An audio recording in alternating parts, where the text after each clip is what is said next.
studies, according to his bio on the college website, discovered the intersection of literature and theology. So he's certainly a man after my heart. He ended up doing a lot of work at Coleridge, and so he's going to be speaking about Coleridge today. He teaches classes at Wheaton in systematic theology and British history. I think that's what it says. Historical and religious context of British literature. That's it. So let's welcome Dr. Harbaugh.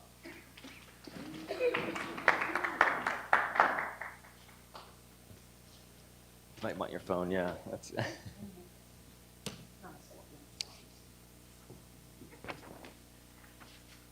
Well, thank you all. It's a real privilege to be here today, and for the way you welcomed my family. My heart was strangely warmed when I went in the last service. Hey, that was a good line. In the last service, when you began with a Charles Wesley hymn, and I thought, oh, these are my people, and that's so wonderful. We're United Methodists, but we have a strong affinity. Of course, Methodism finds its roots in Anglicanism, and we are both people of the book, and I suppose in some ways of the books. And that's such an important thing. You know, it's a privilege to be here to talk to you about Coleridge today, because so often Coleridge, I think, is left to the literary folks alone. And there's a way that in the early 20th century, the attention to the great British Romantic poets sort of captured a group of thinkers as literary to the exclusion of some of their theological and religious reflections. And what a loss that is when we start to separate out those parts of people as if they are only a poet and not also a Christian. So for me to start with Coleridge today with you all is just a great gift, and I am so grateful for the chance to share with you. And in some ways, I have an open table before us, a bit of a buffet. I have some readings, and I hope you have possibilities, excerpts from those with you, and I think that creates possibilities for us in a discussion. You know, what's really exciting, and you may not know this, but I'm here to tell you it's fact, and if anyone wants to argue with me, you'll have to do it afterwards, not during the session. But between 1701 and 1891, so essentially 200 years, between let's say 1703 to be technical, 1703 and 1891, there are three great Anglican theologians. Did you know this? There are three truly great Anglican theologians between 1703 and 1891. The first, of course, is John Wesley, who I have already just praised. You're getting an extra dose of Methodism. Maybe you need more. I think there was a Methodism talk recently, wasn't there? I hope your hearts, again, were strangely warmed. And hopefully you sang a hymn or two, at least, if not then, in this morning's service or what's coming. The third is the great 19th century thinker and theologian and churchman, John Henry Newman. His life ends in 1891, and of course, he becomes Roman Catholic literally halfway through his life. I guess it's technically 1890, I should have said. The dates are always a little bit fuzzy, but I could have probably tricked you. It would have been just fine. But in 1845, Newman becomes Roman Catholic and spends the last 45 years of his life as a Roman Catholic. But I would venture to say that Newman's influence in the Church of England continued, despite the fact that he was Roman Catholic. He was, in many ways, the most famous of all of the Anglican theologians in the 1830s and 40s, which led to so much controversy when he eventually made his way to Rome. So, on the one hand, you have the great John Wesley with his brother Charles, with the evangelical revival, but they, of course, never left the Church of England. And on the other hand, you have John Henry Newman, who is in his own way seeking to revive the Church of England, but through a more sort of Anglo-Catholic kind of vision, a recovery of the early church, a recovery of traditions. So on the one hand, you have a kind of revivalism, small group meetings, biblical study, hymn singing, a sort of very contemporary vibe, even if we don't think of it that way perhaps now. And on the other hand, you have a kind of Anglo-Catholicism, a more high church movement that leads to a deepened reflection on the sacraments and so forth. Yes, are you seeing the vision of the bookends here? So between 1703 and 1891, you have these two great thinkers. And right there in the middle is one more reformer that we often overlook because he has been taken up as a literary figure, and because also, I should say, he was a bit controversial. Now, there is nothing that is uncontroversial about either John Wesley or John Henry Newman, I should tell you. They too have plenty of controversy, but I have not been invited to speak about them today. So I will only tell you that things were written and said about them that would cause plenty of controversy. And since I'm a Wesleyan, I always at least mention Wesley had a bad breakup with a girl while on a missionary trip, refused communion to her after she married someone else, and it did not go well. So there we go. Wesley has his issues. Amen, brother? Oh, what was that? Sorry. Well, we can talk again afterwards about who belongs and who doesn't. But Newman had his own controversies. We're going to leave him to the side. Poor Newman, we don't want to give him too much press. He is a saint recently, so we should just let him rest in peace, you might say. But Coleridge is our middle figure, and he is often overlooked, as I say, because he is both controversial and because he has often been taken up as an exclusively literary figure, right? Does that make sense then? So you have a truly kind of famous preaching out there in the streets and in the squares guy like John Wesley. You have a very well-known writer like a John Henry Newman who's involved in controversy. But Coleridge, what do we do with a guy like Coleridge? I feel like I should start singing a song about Maria right now. What do we do about a problem like Coleridge? Because here's the thing, Coleridge is born in 1772. By the way, I'm not going to lecture you the whole time, but I feel like you're getting the facts already here. You've already memorized Wesley, Coleridge, Newman, and now you have Coleridge in the middle, born in 1772.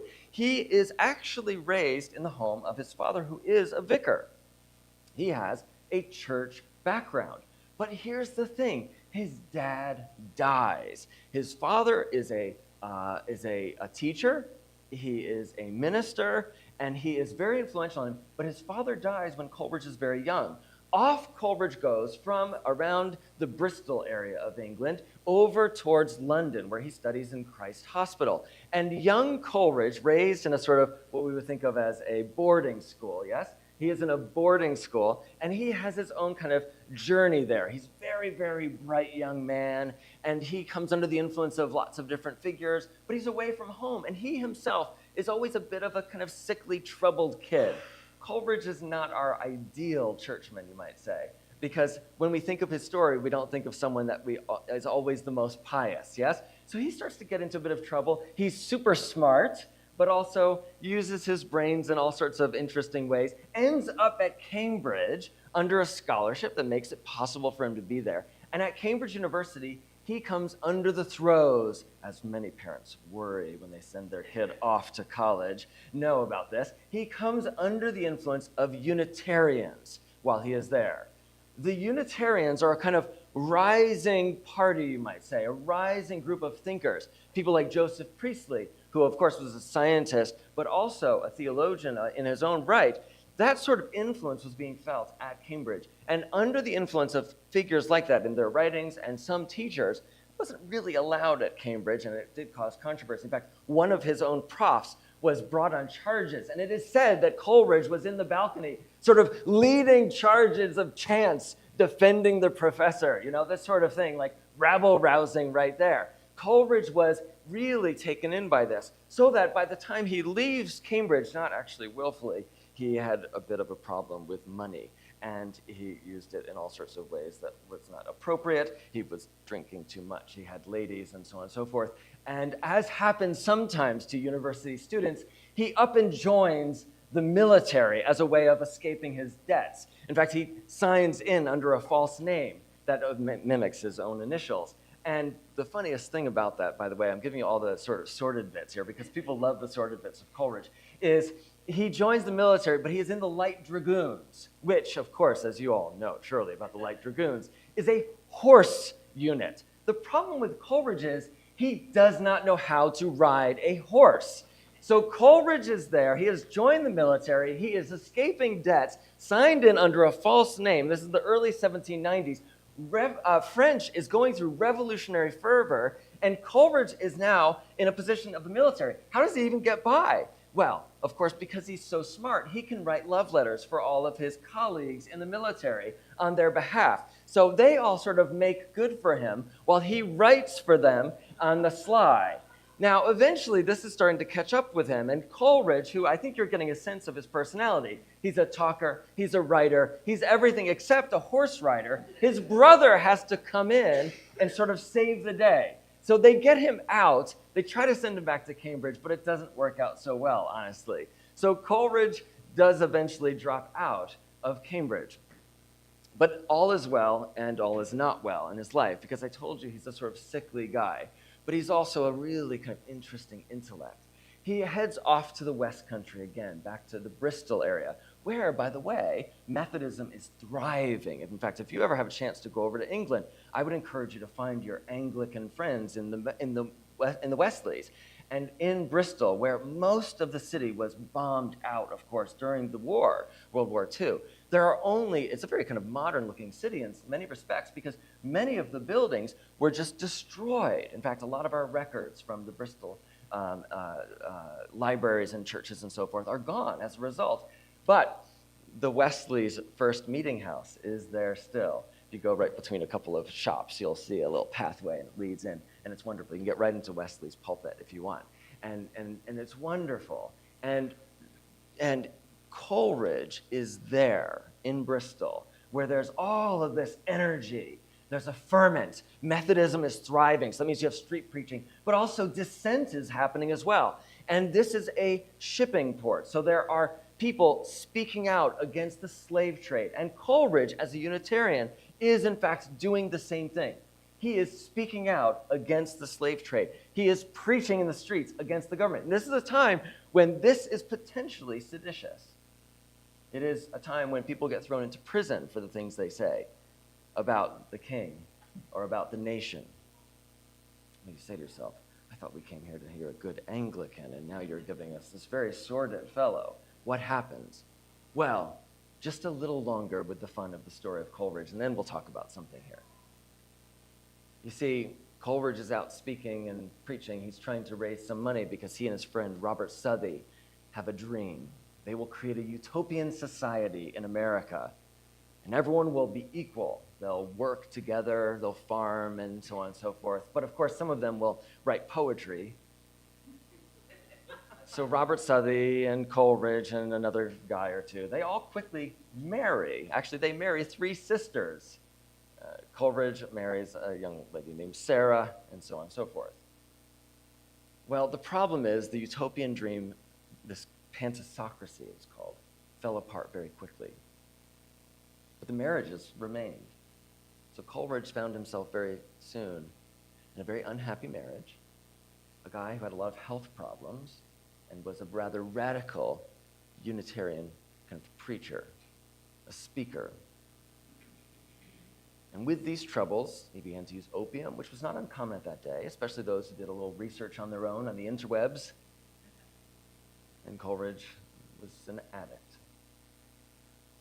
It was in that context that by the time of the end of the 1700s, the end of the 1790s, with all the turmoil socially and politically, and in the turmoil of his own life, Coleridge had two things happen. One, he developed a very important friendship with a young man named William Wordsworth and his sister Dorothy.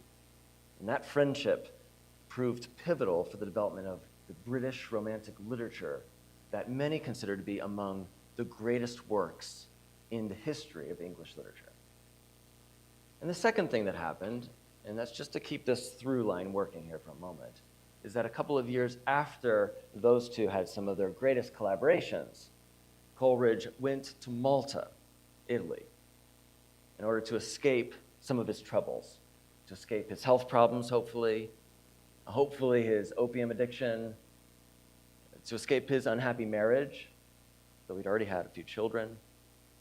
And while he is in Malta, Coleridge is reading the works of many of the controversialists of the time, people like Bishop Horsley. And Coleridge comes to the place where he says, no Christ, no God. That there cannot be any hope if we do not have a Trinitarian understanding of God in this world. And Coleridge recognizes his own need for a redeemer, for a redemption of something that he could not give to himself. Now, as a lesson, I think, for all of us, Coleridge does not immediately see his whole life cleaned up. In fact, I would say in some respects, though he has a sort of happy-ish life, in many respects, none of those problems ever went away. He eventually remains at a distance, though cordially so, from his wife and his children. His health problems and addiction to opium do not disappear. He only can hope to keep it at bay, which he does more or less through the help of friends and people like a physician, the Gilman family, that take him into their home in London. And they sort of watch over him, though even then, on the sly, it is known that he is finding extra doses of opium. And his radicalism, in some ways, continues, though in some other ways, he changes. And that's the nature of life, isn't it? That the things that we sort of thought through early on, they don't entirely disappear when you've had a full change of mind. Sometimes they continue with you, but now in a new form. And that's a bit of the journey here. Well, I've given you a part of this. And by the way, I am totally okay with you just raising your hands. And I'm so glad you already did, though I'm not going to entertain that discussion of Charles Gore, who is clearly inferior to the three I've mentioned. But that's okay. God bless him.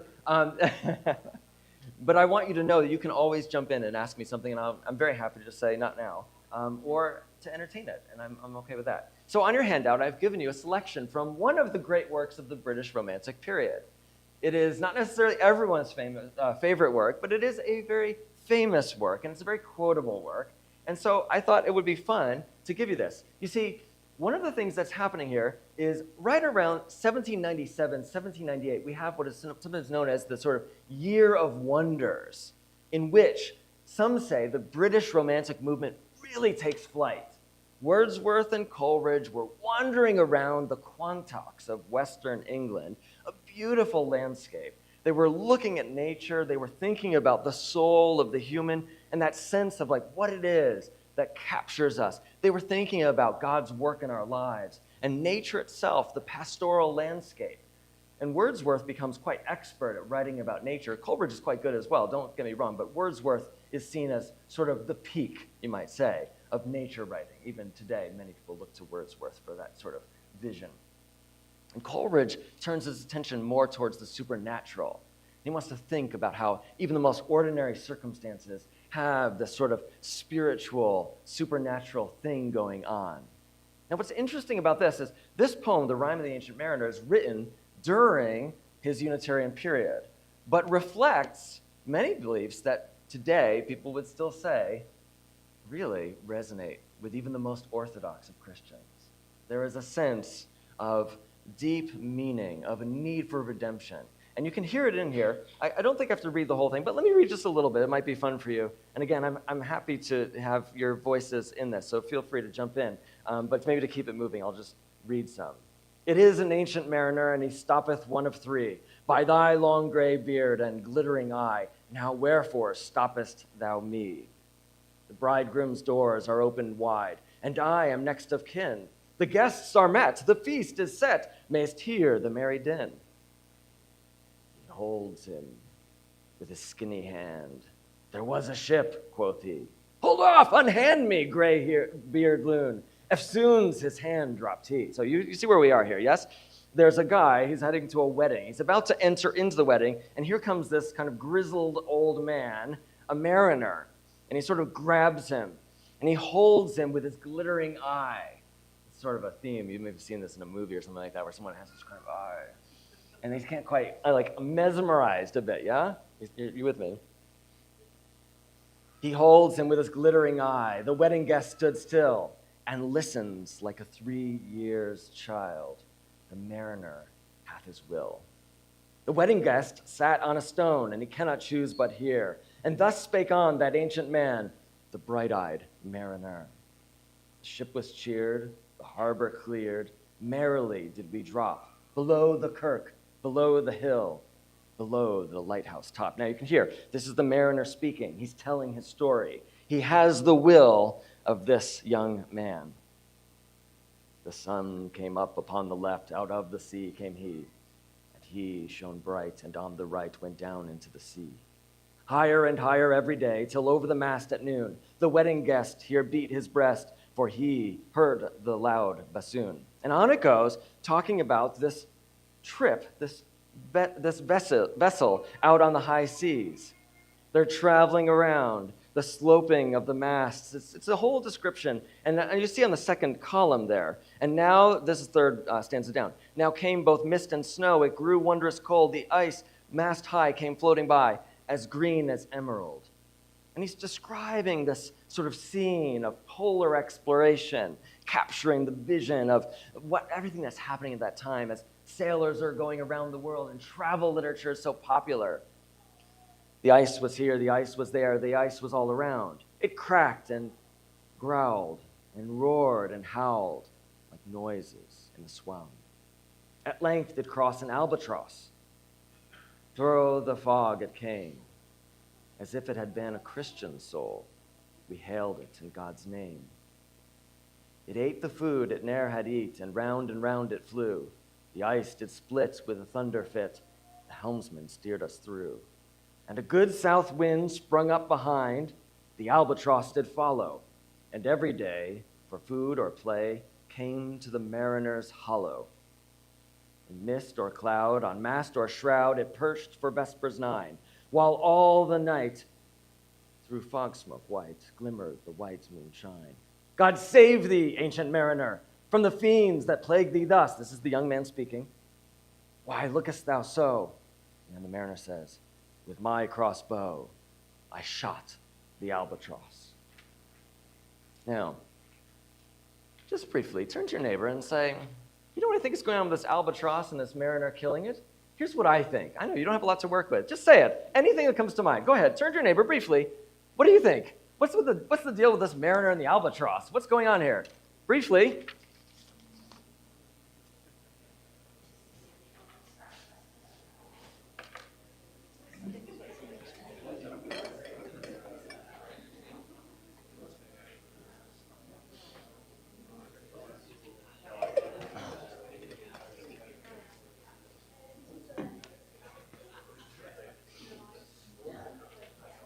All right, get that microphone ready, Mary, because Mary, I'm going to take some comments here.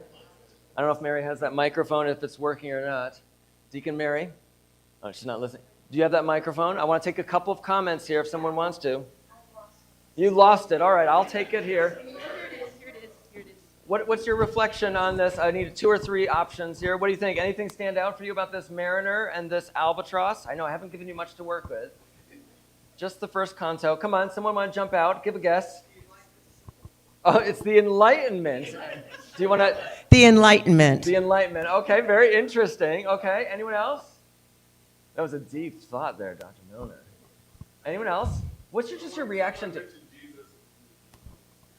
Okay. Jesus or the Holy Spirit. Okay, so now we do know that he hailed it in God's name, and it was like a Christian soul. Albatrosses are largely seen as like kind of good luck for mariners, you know? You know, they can like just fly along forever. In fact, there was years ago a story about there was some government plan that maybe they would track, you know, pirating vessels and whaling ships with albatrosses with a little kind of sensor around them because they would track with the ships. And then, of course, environmental groups were concerned because then all of the boats would try to kill the albatrosses lest they be followed. So this is a sort of interesting theme of the great albatross. Well, let's just go a little longer. Then I'm going to jump to other things. I could spend probably hours on this poem with you. Now the sun rose up upon the right. Out of the sea came he, still hid in mist, and on the left went down into the sea. And so what does he say? He's saying that there's they kept on traveling. Skip down a paragraph, though, or a stanza there. And he says, and I had done a hellish thing, and it would work 'em woe. For all averred, I'd killed the bird that made the breeze to blow. Ah, wretch, said they, the bird to slay that made the breeze to blow. Now, so they're starting to get worried here, because after the death of the albatross, things go badly. Nature itself seems to be impacted this. And wherever they went, the sails start to drop down. You'll see this in a few stanzas later. The sails drop. That means the wind has broken, yes? All in a hot and copper sky, bottom of that same column. The bloody sun at noon, right up above the mast did stand, no bigger than the moon. Day after day, we stuck, nor breath nor motion, as idle as a painted ship upon a painted ocean. Water everywhere, and all the boards did shrink. Water everywhere, not any drop to drink. The very deep did rot, O Christ, that ever this should be. Yea, slimy things did crawl with legs upon the slimy sea. And then to the bottom of that column, ah, well a day, what evil looks had I from young and old. Instead of the cross, the albatross about my neck was hung. Well, we will not spend the whole day reading this, but suffice it to say, many interpreters today read this poem as in many ways an Augustinian conversion. Out of nowhere, the mariner kills the albatross, a sort of Christian soul, for no reason at all. Isn't that how sin seems to be, the actual sin of our lives? For no good reason did we just suddenly do the thing that we ought not to have done. And it seems that Coleridge is playing this out through the story of the mariner. He kills the bird, and the effect on nature and on his fellow shipmen is severe. They all drop down one by one after they curse him for his deed, and he alone stays in the ship as the fates play with his soul and his fate. And in the end, spoiler alert, the mariner sees those slimy things in the water, and he blesses them unaware. And when that happens, the albatross falls like lead, dropping into the sea, falls off of him, a bit like a Bunyan conversion. The weight of sin falls off of him.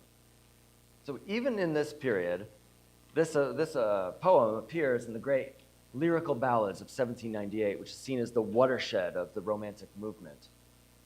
And even here in this poem, we find Coleridge wrestling with thoughts of the religious life. Now, the next selection here, we're not going to read this in full, but this is the part you'll only hear here, folks. You'll only get this one from me. Because what is little known when that poem is taught, and that poem is taught still today in schools all over the world. But what is little known is that actually Coleridge, just before that poem, was reworking the story of Cain and Abel and the aftermath. And it appears in unpublished works that now have recently been published, and it is called The Wanderings of Cain.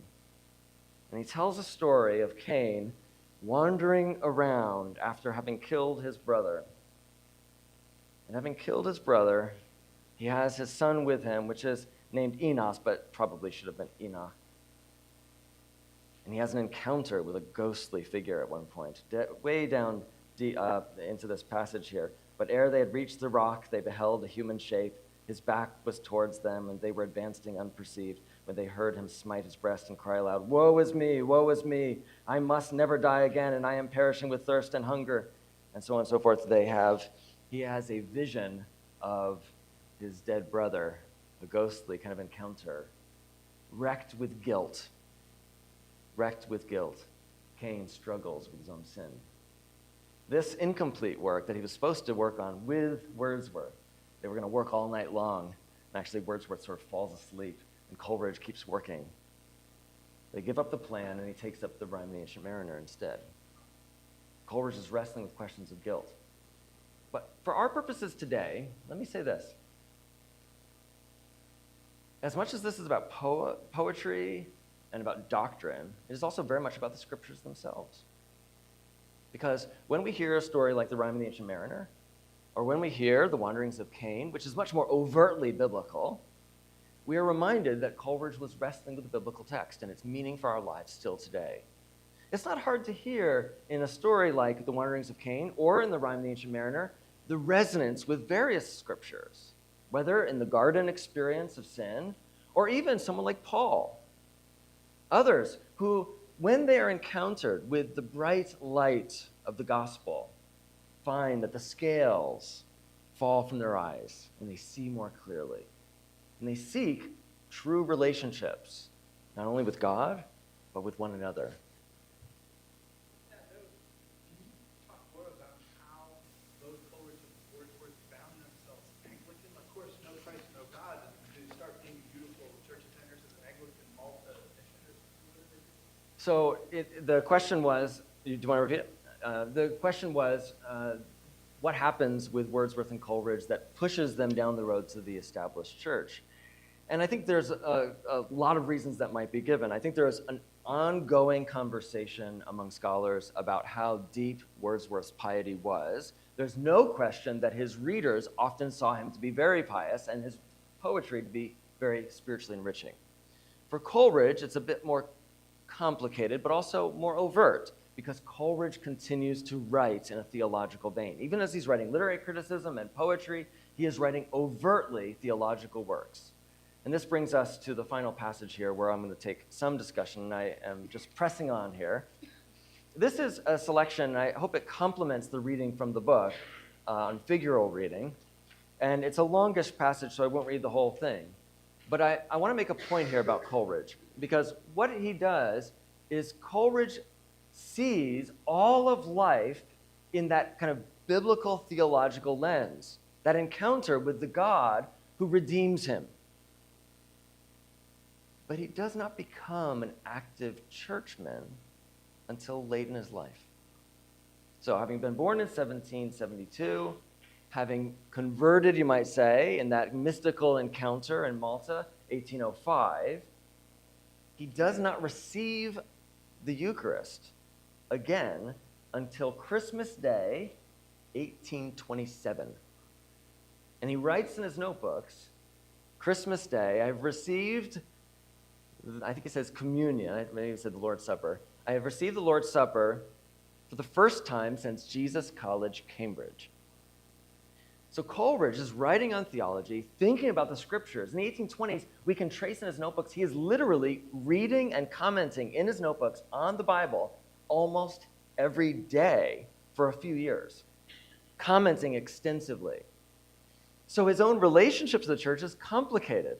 He sees himself, in one sense, very much defending Christianity, but also, as an Anglican, not always the most observant. I can't help but wonder if for Coleridge, his own deep sense of guilt, the struggle of his failed marriage, the struggle over his absent relationship to his children, the opium, the failed friendships, all of those in some ways created barriers for him as he wrestled over what the gospel looks like in his own life. Well, one step further here then, and that is this. Coleridge thought deeply about the scriptures, and as I said before, the greatest theologian before him was, and the greatest after him was John Henry Newman. You weren't as enthusiastic about that. That's okay. I'll take the Wesley. Keble, all right, 1829. We'll go with Christian year if that helps you. But Coleridge's almost dead at that point, 1834. All right, so here's the thing. With the advent of the Wesleys and the rise of that revival, and it was kind of a lower church movement, right? They're preaching outdoors to thousands at a time, quite literally, 9, 10. George Whitefield, who was one of the Methodists early on, was preaching to 27,000 people in the outdoors. Ben Franklin even did a measurement when he was in America to tell if people could actually hear him, and they could. Well, Coleridge was worried that the way people were reading the Bible more and more in that popular spirit, as Bible societies were making access to the Bible, quite literally Bibles available to every home, and literacy rates were starting to rise, so the average ordinary layperson could read the scriptures, Coleridge worried that the tendency of the evangelical revival was leading people to sort of treat the Bible superstitiously. Because of its inspiration, they were tending to say, like, every word here must be the word of God in that way that makes it seem actually kind of icky, if that's a technical way to put it, right? Because we know to read the scriptures according to genre, to understand them in their proper context, but Coleridge worried that people were using it almost a bit more like magic, a spell, and that the inspiration of the scriptures as people were talking about it, was leading people down a path that would not work with modern biblical criticism. Coleridge was very attuned to biblical criticism. He had studied in Germany. He had spent time traveling there. In this passage here, he lays out, actually, this is something for later on, a little homework for you. In the first half of this, he says, there can be no doubt that the foundation of Protestantism has as its one intelligible first position, common to all the reformers, and separate from the faith of the Reformed churches, blah, blah, blah, blah, blah, is the sufficiency of the sacred scriptures as the ground and guide of belief, morals, discipline, in all points necessary to salvation. You can hear him. He is mimicking and paraphrasing the Book of Common Prayer, the 39 articles. He is repeating Article 6, all things necessary for salvation. As little can it be denied that the reformers, one and all, grounded the sufficiency on the hypothesis of the plenary inspiration of the sacred writers. Remember, I told you Coleridge is a controversialist. And Coleridge was worried that that language of plenary inspiration was making the Bible too wooden. Perhaps something along the lines of something like a dictation theory akin to Islam. So he says, there's no doubt that the sufficiency of the scriptures is central to the faith of the Protestant reformers. Yes! But he says, but there is also this worry I have that they grounded it on a view of inspiration that might be problematic. No. But here's Coleridge's revolution. Thank you very much. But here, I'm so sorry I haven't let you talk enough. You put Coleridge and a microphone in front of me. I will go. So here we go. So skip on down though. The Bible, see this, it's all the way to the third to the last paragraph. The Bible contains, yes? So he says, yes, we have this view among Protestants, and it's central. The scriptures contain everything necessary for salvation. But I'm worried about what's going on here with my Wesleyan fellows, yes? And he says this, the Bible contains all revealed truths necessary to salvation and for all men in all times. And every true believer has the promise of God that whatever he seeks in the spirit of love and filial trust in the spirit of truth will enlighten him to find as far as it is profitable for him. Or, in all things profitable to our true welfare, the Bible is the infallible guide for every sincere inquirer who reads the letter by the light of the Spirit for spiritual purposes and with spiritual desires.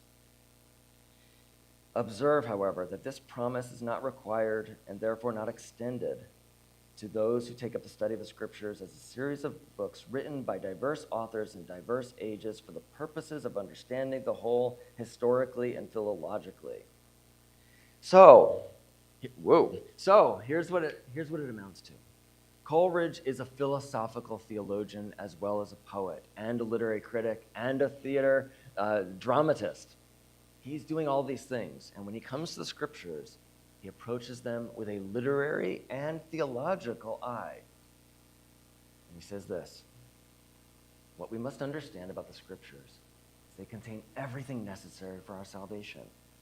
But when we read them, we must approach it with its literary sense and view. And he says, somewhat controversially for the times, we should read it like any other book, because he wants people not to treat it as a bit of magic, but rather that you'd read it according to genre and its context and its full meaning and its times. But here's the one more thing, and this is going to be my last main point here. He says that in that inward sense of the spiritual meaning of the scriptures, the poet Coleridge recognizes what happens in poetry, because poetry is not just the right words in the right order. It is, in fact, something that reaches us deep within. In your homily this morning, the Emily Dickinson, I think what made it stand out for you, I think you said in the beginning, is that it sort of grabbed you. It stuck with you. Coleridge says that actually in the reading of the scriptures, it is not enough that there is a Bible. It is that the Spirit moves within us. And as we read, the scriptures are illuminated for us. He thinks that actually the Spirit helps us to read the scriptures rightly. And he says, actually, what are the scriptures to me? They are songs for my joy and pleadings for my shame and my suffering. He says, whatever finds me in the scriptures, show that it has been sort of given to us as a gift of the Spirit. And for Coleridge then, and this is not unusual in the tradition, but it's something in his own times he thought was necessary. It is not enough to just speak of the inspiration of the scriptures, but even of the way that God is moving in us as we read the scriptures, that they come alive, and that God does things in us. Let me just say this. As with my colleagues in biblical and theological studies, in graduate school, my training, I had many classes on the Bible. So I knew the Psalms, I suppose, from my academic training. But I never really felt I understood the Psalms until I was in a position of tremendous despair. And when I was in that moment of agony, I found myself unexpectedly turning to the Psalms and not just reading them, but praying them for very life. Praying them. And then the scriptures unfolded to me as never before. The Psalms were my voice. They were my heart through and in the words, even as they were God's word for me and for us. And Coleridge's great contribution to a kind of figural reading is he sees Christ everywhere, but not only in the text, even in the way that the Spirit of Christ continues to illumine our hearts and minds as we read the scriptures and inwardly digest them, even in our reading as a community. So thank you very much for the chance to share with you.